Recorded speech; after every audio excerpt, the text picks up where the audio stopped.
अस्सलाम वालेकुम। मेरा नाम डॉक्टर वैसनवर है और 9th क्लास बायोलॉजी में जैसे कि हम लेवल ऑफ ऑर्गेनाइजेशन डिस्कस कर रहे थे। हम एटॉमिक लेवल की बात कर चुके, हम मॉलिक्यूलर लेवल की बात कर चुके, सेलुलर लेवल की बात कर चुके।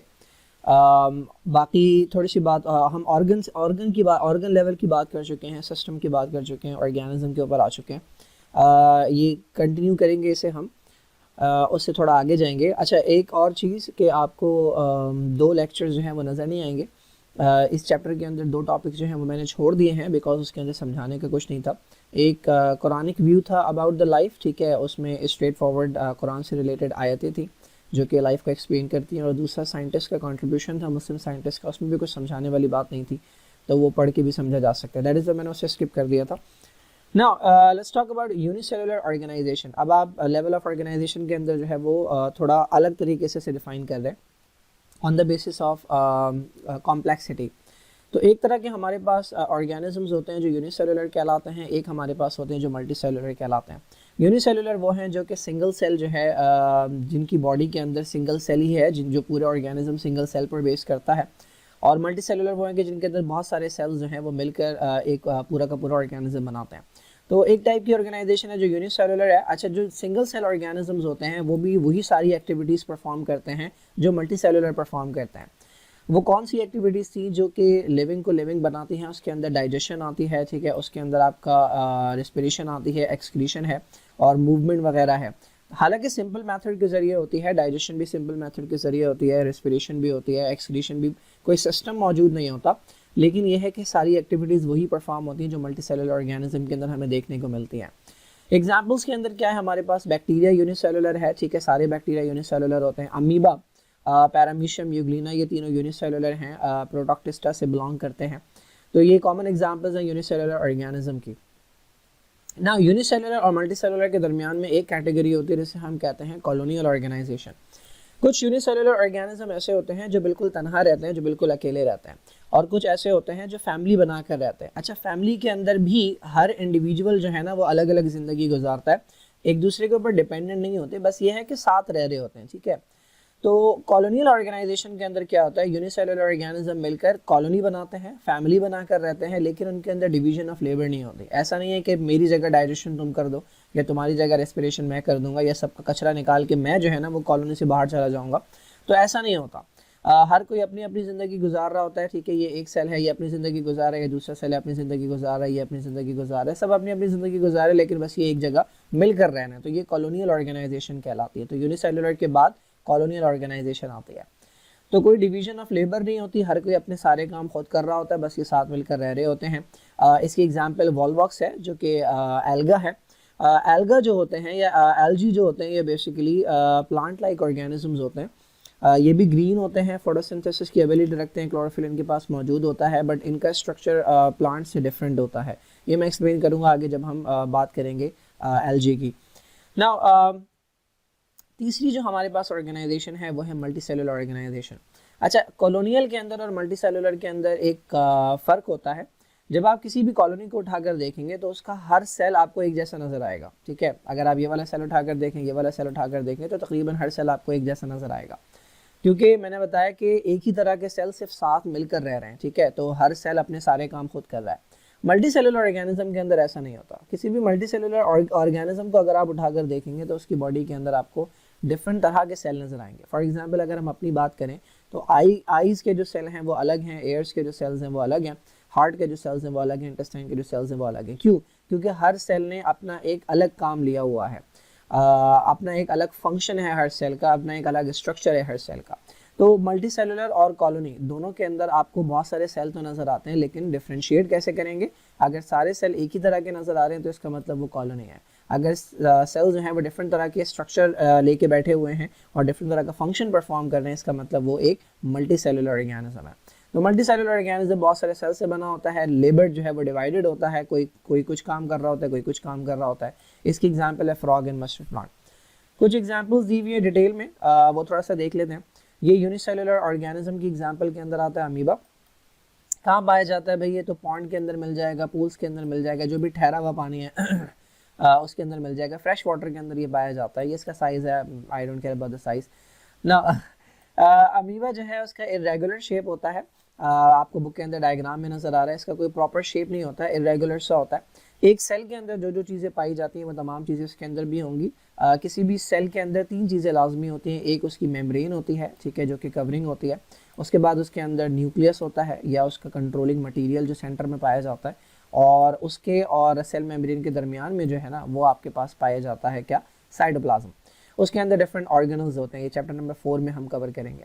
तो इसके पास भी सेल मेम्ब्रेन होती है, और सेल मेम्ब्रेन का फंक्शन क्या होता है, एक तो ट्रांसपोर्ट होती है, इसके थ्रू चीज़ें सेल के अंदर आती हैं और सेल के बाहर जाती हैं, तो मूवमेंट ऑफ मॉलिक्यूल। और दूसरा साइटोप्लाज्म को उसकी औकात में रखना, लिमिट में रखना और उसे प्रोटेक्ट करना, ये जिम्मेदारी होती है सेल मेम्ब्रेन की। अच्छा जी, साइटोप्लाज्म जो होता है इसका, उसके दो हिस्से होते हैं, एक आउटर पार्ट होता है, ठीक है, और एक इनर पार्ट होता है। इसका जो आउटर पार्ट होता है वो कहलाता है एक्टोप्लाज्म। इसके अंदर आपको ये नज़र आ रहा है डिफरेंट कलर का, ये स्काई ब्लू कलर का जो पार्ट है, ये क्लियर पार्ट है, ये कहलाता है एक्टोप्लाज्म। जेल लाइक होता है, थोड़ा सा हार्ड होता है। और इनर पार्ट जो होता है, ये वाला पार्ट जो आपको नज़र आ रहा है जो ब्लूइश है, दिस इज़ कॉल्ड एंडोप्लाज्म। ये सोल्यूशन की तरह का होता है, ठीक है, लिक्विड फॉर्म में होता है, जबकि जो बाहर वाला है वो जेल की थोड़ा सा गाढ़ा होता है। बाकी साइटोप्लाज्म में आपको न्यूक्लियस नज़र आएगा जो कि कंट्रोलिंग बॉडी होगी, ये न्यूक्लियस है। इसके अंदर डीएनए मौजूद होता है, सारे काम यहाँ से कंट्रोल होते हैं। फूड वैक्यूल है जिसके अंदर खाना जमा किया जाएगा। माइटोकॉन्ड्रिया है जो कि एरोबिक रेस्पिरेशन के लिए रिस्पॉन्सिबल है, जिसे आप वो कहते हैं पावर हाउस, जिसके अंदर एटीपी प्रोडक्शन होती है। मूवमेंट के लिए इसके पास मौजूद होते हैं फॉल्स फुट। इसके पास कोई एक्चुअल स्ट्रक्चर नहीं होता, ये अपने जो साइटोप्लाज्म है उसकी प्रोजेक्शंस बनाता है, ठीक है। ये साइटोप्लाज्म है तो ये इसकी प्रोजेक्शन बनाता है, this is called false foot, या इसे हम कहते हैं स्यूडोपोडिया। तो इसके थ्रू मूवमेंट होती है, ठीक है जी। फूड वैक्यूल हो गया, न्यूक्लियस हो गया, माइटोकॉन्ड्रिया, फैट ड्रॉपलेट जब फैट के एक्यूमुलेशंस हैं, स्यूडोपोडिया हो गया, ectoplasm, endoplasm, cell membrane. Contractile vacuole basically वो स्ट्रक्चर होता है जो कि एक्सक्रीशन के काम आता है। इसमें एक्स्ट्रा वाटर जो है वो स्टोर किया जाता है, जब ये भर जाता है तो इसे फिर डिस्चार्ज कर दिया जाता है। लाइसोसोम्स, इनके ऊपर हम बात करेंगे चैप्टर नंबर 4 में। Now this is volvox. Volvox colonial organisation की एग्जाम्पल है। ये पॉलीफाइलेटिक कहलाता है। पॉलीफाइलेटिक का मतलब होता है इसके बहुत सारे आबा व अजदाद कंसिडर किए जाते हैं, ठीक है, यानी प्रॉपर आइडिया नहीं है कि ये किससे जो है वो इवॉल्व होकर आया है, तो ये थोड़ा सा कॉम्प्लेक्स है, दैट इज़ वाई इसे पॉलीफाइलेटिक कहते हैं। इसके मल्टीपल एंसेस्टर्स हो सकते हैं, ठीक है जी। हमारे पास ग्रीन एल्जी जो होते हैं उनकी कैटेगरी से बिलोंग करता है ये। कॉलोनी के अंदर तकरीबन 50,000 के करीब सेल्स हो सकते हैं, फ्रेश वाटर के अंदर पाया जाता है। इन भाई साहब ने सबसे पहले जो है वो इसे देख कर रिपोर्ट किया था, हम क्या करें फिर। अच्छा जी, ये इसकी कॉलोनी जो है वो दिखाई गई है। एक कॉलोनी के अंदर तकरीबन 50,000 तक के करीब सेल्स हो सकते हैं। अच्छा, कॉलोनी में मैंने आपको बताया था सारे सेल एक ही तरह के नज़र आएंगे, तो सेल्स जो है ना बस करीब आके रह रहे हैं। एक सेल की अगर हम बात करें तो उसमें 2 फ्लैजिला हैं, ये एक सेल को क्लोजली दिखाया गया है। ये फ्लैजिला है, ये फ्लैजिला है, ये मूवमेंट के काम आते हैं वाटर के अंदर। जो है जिस तरह एक स्विमर होता है उसके हाथ स्विमिंग के काम आते हैं, बिल्कुल इसी तरह फ्लैजिला जो है ये पानी के अंदर इन्हें रोल करवाने के, स्विम करवाने के काम आता है। क्लोरोफिल इसके पास मौजूद है, ठीक है, क्लोरोप्लास्ट के अंदर क्लोरोफिल मौजूद है इसके पास, जो कि फोटोसिंथेसिस में हेल्प करेगा।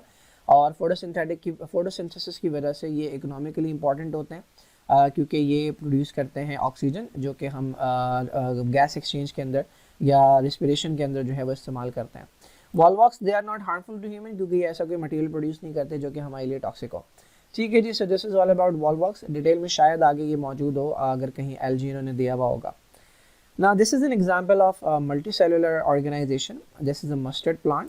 इसका scientific name जो है वो Brassica campestris है। Scientific name किस तरह से होता है, ठीक है, थोड़ा सा बता दूँ, बाकी चैप्टर नंबर 5 के अंदर है आई थिंक, या 3 के अंदर है। Brassica campestris, ठीक है, ये 2 नाम हैं, 2 नामों पर मुश्तमिल होता है, ये एक पूरा नाम साइंटिफिक नेम कहलाता है। इसमें पहला जो नेम होता है वो जीनस को शो करता है, ये जीनस क्या होता है ये आपको नहीं पता होगा। दूसरा नाम स्पीशी को शो करता है। जीनस का जो पहला अल्फ़ाबेट होता है वो कैपिटल होता है, स्पीशी का पहला अल्फ़ाबेट स्मॉल होता है, ठीक है। तो बस इतना फिलहाल याद रख लें। कॉमनली इसे मस्टर्ड प्लांट कहते हैं, ये कॉमन नेम है, ठीक है। लोकली इसे सरसों भी कहा जाता है, तो डिफरेंट नेम्स होते हैं, तो इसलिए वर्ल्ड वाइड जो है ना वो एक ही नाम से जाना जाता है, वो है ब्रासिका कैम्पेस्ट्रिस। कॉमनली यहाँ कुछ और कहेंगे, अमेरिका में कुछ और कहेंगे, लंदन में कुछ और कहेंगे, बट ओवरऑल साइंटिस्ट जो हैं वो यूज़ करते हैं ये नाम ब्रासिका कैम्पेस्ट्रिस। मल्टी सेलुलर है, ठीक है, विंटर सीजन में उगाया जाता है। लीव्स जो हैं उन्हें इस्तेमाल किया जाता है वेजिटेबल के तौर पे। अच्छा, वेजिटेबल और फ्रूट के अंदर एक छोटा सा फ़र्क होता है जो बहुत सारे स्टूडेंट्स को नहीं पता होता। हर वो चीज़ फ्लावर के अंदर एक पार्ट होता है जिसे आप कहते हैं ओवरी, ठीक है। ये कार्पेल है, इसमें ऊपर वाला पार्ट स्टिग्मा है, ये स्टाइल है और ये ओवरी है। इस ओवरी से जो भी चीज़ बनेगी ना वो फ्रूट होता है, ठीक है। तो जो चीज़ फ्लावर से बनेगी वो फ्रूट होता है। और फ्लावर के अलावा प्लांट का कोई भी अगर बॉडी पार्ट है जो कि खाने के लिए इस्तेमाल हो रहा है तो वो वेजिटेबल कंसिडर किया जाता है, ठीक है जी। तो अगर आप टोमेटो की बात करें तो टोमेटो इस ओवरी से बनता है, तो टोमेटो वेजिटेबल नहीं है, टोमेटो फ्रूट है। ब्रिंजल की अगर हम बात करें तो ब्रिंजल वेजिटेबल नहीं है, ब्रिंजल जो है वो फ्रूट है, हमारे यहाँ वेजिटेबल कहते हैं। वेजिटेबल जो है वो पार्ट्स होते हैं, जैसे कि आपकी वो है मूली है, मूली जो है वो वेजिटेबल है, आपकी जो कैरेट है वो वेजिटेबल है, बिकॉज वो फ्रूट से वो ओवरी से नहीं बनती, ठीक है। वो रूट्स होती हैं जो कि इस्तेमाल की जाती हैं। आपका जो पोटैटो है वो एक स्टेम है, वो वेजिटेबल है, वो फ्रूट नहीं है, ठीक है, क्योंकि वो ओवरी से नहीं बनता। तो इसके भी जो लीव्स हैं वो यूज़ किए जाते हैं एज ए वेजिटेबल, ठीक है। और सीड्स को यूज़ किया जाता है ऑयल एक्सट्रैक्ट करने के लिए, ठीक है भाई, ये हाइट है ब्ला ब्ला ब्ला। दो पार्ट्स हैं, हर प्लांट के दो पार्ट होते हैं, एक वेजिटेटिव पार्ट होता है जिसमें रूट स्टेम और लीव्स आ जाती हैं, और एक रिप्रोडक्टिव पार्ट होता है जिसका काम जो है वो जनरेशन आगे बढ़ाना होता है, जो इसके अंदर फ्लावर है। डिफरेंट प्लांट्स के अंदर डिफरेंट तरह के रिप्रोडक्टिव पार्ट्स हो सकते हैं, बट इसके अंदर जो रिप्रोडक्टिव पार्ट है वो फ्लावर है। फ्लावर येलोइश कलर का होता है, प्रोड्यूस करता है सीड, ठीक है, बहुत बड़ी बात मैंने बता दिया मैं ना। Frog, this is again multicellular organisation के अंदर आता है, राना टिग्रीना इसका जो है वो साइंटिफिक नेम है, ठीक है जी। ये अगेन जीनस का नाम है, ये स्पीशी का नाम है। मल्टीसेलुलर एनिमल है, ठीक है, ज़मीन पे भी रहता है, पानी में। बॉडी को डिवाइड किया गया हेड और ट्रंक के अंदर, नेक इसकी मौजूद नहीं होती, हेड होता है और ट्रंक होता है, बिल्कुल अल्ताफ हुसैन की तरह कोई नेक नहीं है ना। All organs are made of different tissues. अच्छा हाँ ठीक है, ये देखें मैंने पहले ही बताया था कि जो सेल्स होते हैं वो जब मिलते हैं तो वो एक बड़ा लेवल बनाते हैं जिसे आप कहते हैं टिश्यू। टिश्यू के अंदर जो सेल्स होते हैं वो सिमिलर टाइप के सेल्स होते हैं, ठीक है। जबकि जो ऑर्गन होता है उसके अंदर डिफरेंट तरह के सेल्स आपस में मिलकर डिफरेंट तरह के टिश्यूज़ होते हैं जो कि आपस में मिलकर एक ऑर्गन बनाते हैं। तो इसके अंदर पूरे ऑर्गन्स और सिस्टम्स पाए जाते हैं, स्टडी के लिए बहुत यूज़ किया जाता है। तो ऑर्गन्स के अंदर डिफरेंट तरह के टिश्यूज़ पाए जाते हैं, जैसे कि एपिथेलियल टिश्यू है जो कि कवरिंग बनाएगा किसी ऑर्गन की, ग्लैंडुलर टिश्यू है जो कि कोई ना कोई सीक्रेशंस प्रोड्यूस करेंगे, मस्कुलर टिश्यू कोई ना कोई मसल उसके अंदर पाया जाएगा, और नर्वस टिश्यू जो कि न्यूरॉन्स वगैरह मौजूद होंगे। तो ये 4 तरह के टिश्यूज़ हैं जो कि इसके अंदर डिफरेंट तरह के मिलके ऑर्गन्स बनाते हैं। कहाँ पाया जाता है ये? डिशेस के अराउंड या फिर पूल्स के या पॉन्ड्स के या स्टेगनेंट वाटर के अराउंड, बाकी ये स्मॉल इंसेक्ट्स के ऊपर फीड करता है। This is all. सो ये हो गई लेवल ऑफ ऑर्गेनाइजेशन के ऊपर बात। एक लास्ट टॉपिक जो है वो एक्टिविटी का रह गया है, उसके बाद ये चैप्टर जो है वो इंशाल्लाह ख़त्म हो जाएगा।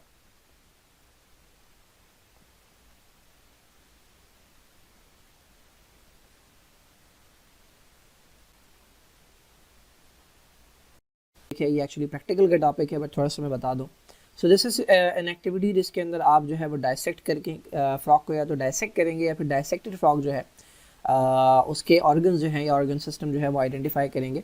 सो this is the material required. Obviously एक प्रिजर्व फ्रॉग चाहिए आपको जिसको आप काट सकें, डायसेक्टिंग ट्रे चाहिए, डायसेक्शन बॉक्स चाहिए, और पिन्स चाहिए जिसके ज़रिए आप उसके स्ट्रक्चर्स जो हैं उन्हें पिन डाउन कर सकें।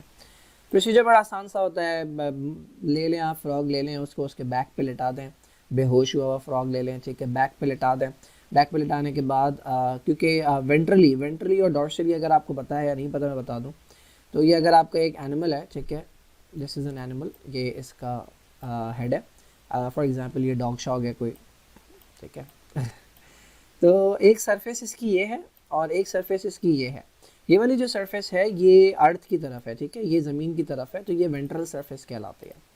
और ये वाली जो सरफेस है ये स्काई की तरफ है, ये डॉर्सल सरफेस कहलाती है, ठीक है।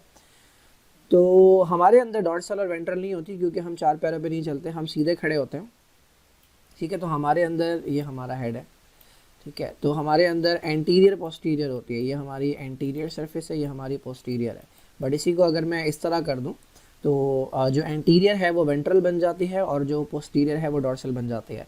तो इसे आप वेंट्रली काटते हैं, जैसे जो कि सीना होता है इसका, चेस्ट होता है, वहाँ से काटते हैं, ठीक है। तो वेंट्रली आप इसे डाइसेक्ट करते हैं। स्किन जो है वो डाइसेक्ट करने के बाद आप इसे साइड में लगा देते हैं पिन के ज़रिए, लिम्स भी साइड में लगा देते हैं, और फिर आप ऑब्जर्व करते हैं जो कि ऑर्गन्स आपको नज़र आ रहे होते हैं। तो ये डिफरेंट सिस्टम्स हैं जिसके अंदर ऑर्गन्स जो पाए जाते हैं वो बताए गए हैं, जैसे कि डाइजेस्टिव सिस्टम बहुत कॉमन, माउथ से स्टार्ट होता है, ठीक है, उसके बाद ख़त्म होता है क्लोएका के ऊपर, बीच में बकल कैविटी आती है, फेरिंग्स है, एसोफेगस है, स्टमक है, स्मॉल इंटेस्टाइन और लार्ज इंटेस्टाइन है। एसोसिएटेड स्ट्रक्चर्स के अंदर लिवर आता है, गॉल ब्लैडर आता है, खाली ब्लैडर नहीं है, ये गॉल ब्लैडर है क्योंकि खाली ब्लैडर आएगा यूरिनरी सिस्टम के अंदर। और पेनक्रियाज आता है, ठीक है। सिमिलरली सर्कुलेटरी सिस्टम में हार्ट आता है, एट्रिया आते हैं, वेंट्रिकल आते हैं, जो कि इसी के पार्ट्स हैं। एओर्टा और वीना केवा जो बड़े पाइप हैं, एओर्टा के अंदर ऑक्सीजनेटेड ब्लड होगा जो कि बॉडी में जाएगा, वीना केवा में डीऑक्सीजनेटेड ब्लड होगा जो कि हार्ट के अंदर वापस आएगा। रेस्पिरेटरी सिस्टम में लंग्स आएंगे, ट्रैकिया आएंगे, नॉस्ट्रल्स आएंगे। तो ये सारे स्ट्रक्चर्स जो हैं ये ऑब्जर्वेबल होंगे। एक डायग्राम दी हुई है जिसको लेबल करना है, इसको देख लेते हैं कुछ स्ट्रक्चर्स। तो नीचे से स्टार्ट करिए अगर हम, तो ये आपका क्लोएका हो गया, आपका नहीं सॉरी फ्रॉक का हो गया क्लोएका। हमारे अंदर क्लोएका नहीं होता, हमारे पास एनस है। क्लोएका बेसिकली, क्लोएका और एनस के अंदर फ़र्क होता है। क्लोएका जो है वो कॉमन पैसेज होता है जो कि जेनाइटो यूरिनरी पैसेज होता है, ठीक है। इसी के थ्रू वेस्ट भी बाहर जाता है और इसी के थ्रू रिप्रोडक्शन भी होती है। हमारे अंदर ऐसा नहीं होता, हमारे अंदर डिफरेंट पैसेजेस होते हैं। रिप्रोडक्शन के अलग पैसेज होता है और वेस्ट रिमूवल का अलग पैसेज होता है, ठीक है। उसके बाद ये आपकी हो गई, आपकी नहीं मतलब भाई लार्ज इंटेस्टाइन हो गई, फ्रॉक की लार्ज इंटेस्टाइन हो गई ये। This must be small intestine, ठीक है, दिस इज स्मॉल इंटेस्टाइन। अच्छा जी, उसके बाद हाँ ये जो स्ट्रक्चर है बड़ा सा, दिस मस्ट बी स्टमक, ठीक है जी। ये वाला येलोइश स्ट्रक्चर जो है ये पेनक्रियाज है। ये वाला स्ट्रक्चर जो आपको नज़र आ रहा है रेडिश ब्राउन सा, दिस इज़ द लिवर। उसके नीचे जो ग्रीन कलर का स्ट्रक्चर नज़र आ रहा है दिस इज़ गॉल ब्लैडर, ठीक है। और क्या है भाई, पिन कहाँ है, लिवर हो गया, गॉल ब्लैडर हो गया, ये नीचे वाले सारे स्ट्रक्चर्स हो गए, ठीक है, यहाँ तक हो गया। ये बीच वाला जो है ये हार्ट है, सिंपल सा, ठीक है। ये साइड में जो नज़र आ रहे हैं थैली जैसे ये लंग्स है, ठीक है, यहाँ तक हो गया। ये इसका एयर है या इसकी टिम्पैनिक मेम्ब्रेन कहलाती है जो कि हेयरिंग के लिए इस्तेमाल होती है, ठीक है, टिम्पैनिक मेम्ब्रेन। अच्छा जी, उसके बाद ये सेंटर में जो नज़र आ रहा है ये ब्रेन है और ये आइज़ हैं and the last one this is the tongue, ठीक है जी। तो this is the frog, dissected frog, जिसकी ये डायग्राम है जो कि लेबल करनी है। So this is all about it, this is the activity. यहाँ पर ये चैप्टर जो है ये अख्ताम पज़ीर होता है। मैंने पहले ही बताया कि 2 टॉपिक जो हैं मैंने इसके अंदर स्किप किए हैं बिकॉज उनके अंदर कुछ समझाने वाला नहीं है, बस बताने वाली बातें थी तो मैंने स्किप कर दिया। बाकी ये है कि पढ़कर जो है वो समझ आ जाएगा। तो आई होप ये समझ आया होगा। फर्स्ट चैप्टर बहुत इजी था, इंशाल्लाह जल्दी ये कवर हो जाएगा। बहुत छोटे छोटे टॉपिक्स हैं, बाकी चैप्टर्स भी इंशाल्लाह मैं जल्दी कवर करवा दूँगा।